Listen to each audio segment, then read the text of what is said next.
জুড়ে একের পর এক শিশু ও নারী নির্যাতনের ঘটনার প্রতিবাদ জানাতে সোমবার সকালে রাজু ভাস্কর্যের সামনে দলে দলে ব্যানার ফেস্টুন হাতে জড়ো হন ঢাকা বিশ্ববিদ্যালয়ের শিক্ষক ও শিক্ষার্থীরা।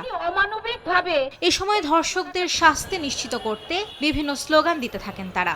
চলমান ধর্ষণ, খুন, ছিনতাইয়ের ঘটনায় দেশের মানুষ নিরাপত্তাহীনতায় ভুগছে এমন অভিযোগ তুলে বিচার ব্যবস্থা সংস্কার করে দ্রুত সময়ের মধ্যে অভিযুক্তদের সাজা নিশ্চিতের দাবি জানান তারা। আসিয়া মেয়েটা শুধু রিপ্রেজেন্ট করছি না, আসিয়ার মতো সকল মেয়েকে আমরা রিপ্রেজেন্ট করছি। এই জায়গায় যেখানে আমরা কথা বলছি, এখানে বাঁধন নামে এক তরুণী নির্যাতিত হয়েছিল, তাও এক শাসক দলের ছাত্র নেতার হাতে।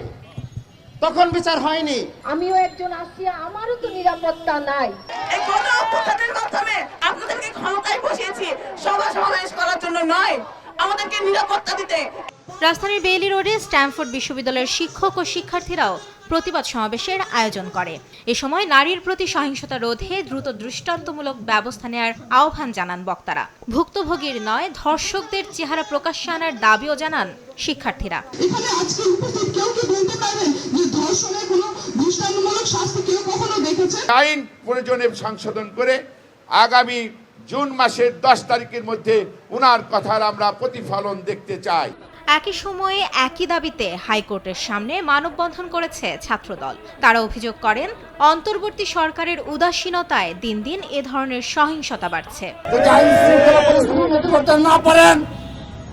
আমরা আপনাদের উপর আঙ্গুল তুলতে বাধ্য হব। আসিয়া আমাদের অত প্রতীকী, কিন্তু এর ধরনের হাজার হাজার ঘটনা এই দেশে ঘটে।